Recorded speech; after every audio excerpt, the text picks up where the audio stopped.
کے مالک تھے جو پیرامڈ کو دوسری دنیا اور ہماری دنیا کے درمیان دروازے کے طور پر استعمال کیا کرتے تھے۔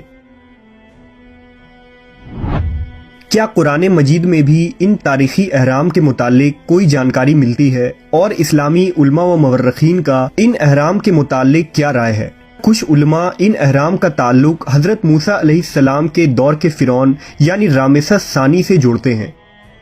سورہ قصاص کی آیت 37 میں بیان ہوا کہ فرعون نے کہا کہ اے اہل دربار، میں اپنے سوا کسی کو تمہارا خدا نہیں مانتا، تو حامان سے کہو کہ میرے لیے گارے کو آگ لگوا کر اینٹیں پکوا دو، پھر اس سے ایک اونچا محل بنواؤ تاکہ میں موسیٰ کے خدا کی طرف چڑھ جاؤں، اور میں تو اسے جھوٹا سمجھتا ہوں۔ ان آیات کی روشنی میں کچھ علماء کی رائے ہے کہ ممکن ہے کہ فرعون نے آسمان کے خدا کی طرف جانے کے لیے ان بلند اہراموں کی تعمیر کا حکم دیا تھا جو اس کے دور حکومت میں مکمل ہوا، اور اس طرح بعد میں آنے والے فرعونیوں نے اپنے لیے اہرام کی تعمیر شروع کروا دی۔ مشہور تاریخ داں المسعودی نے اہراموں کے بارے میں لکھا تھا کہ اہرام مصر کی تعمیر طوفان نوح سے پہلے ایک بادشاہ نے کی تھی جس کا نام سوریٹ تھا، جسے یہودی انوک کے نام سے پکارتے ہیں۔ کہا جاتا ہے کہ انوک ستاروں کے علم کے ماہر تھے جنہوں نے اپنے علم کے ذریعہ طوفان نوح کی پہلے سے پیشن گوئی کر رکھی تھی، اس لیے اس بڑی تباہی سے بچنے کے لیے اس بادشاہ نے اہراموں کی تعمیر کی، جس میں انہوں نے اپنے تمام خزانے اور اپنی علمی تحریروں کو رکھ دیا تھا۔ اہرام مصر کے متعلق ہندوستان کے مشہور عالم دین امام احمد رضا خان بریلوی کی تحقیق بھی قابل ذکر ہے۔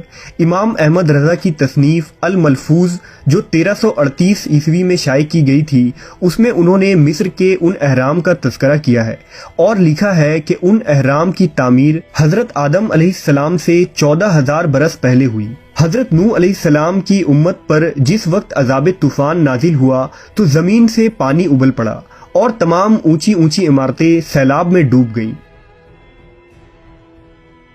اس طوفان میں صرف 2 عمارتیں مثل گنبد و مینارہ باقی رہ گئی تھیں جنہیں کچھ نقصان نہ پہنچا۔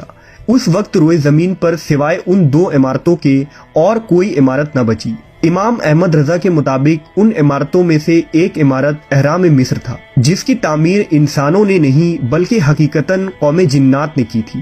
امام احمد رضا نے علم الحساب اور علم فلکیات کے ذریعہ جناتوں کی پیدائش، جنات کی تعمیری عمل اور ستاروں کی چال اور اس سے مصر کی عمارتوں کی تاریخ کا اندازہ لگایا ہے۔ یہ ایک بیش قیمت تحریر ہے جس کی بنیاد پر ان اہراموں کی تاریخ اور تعمیر کے تحقیق کے لیے نئے دروازے کھولے جا سکتے ہیں۔ اہرام مصر آج بھی سائنسدانوں کے لیے ایک پہیلی ہے جس پر ریسرچ جاری ہے۔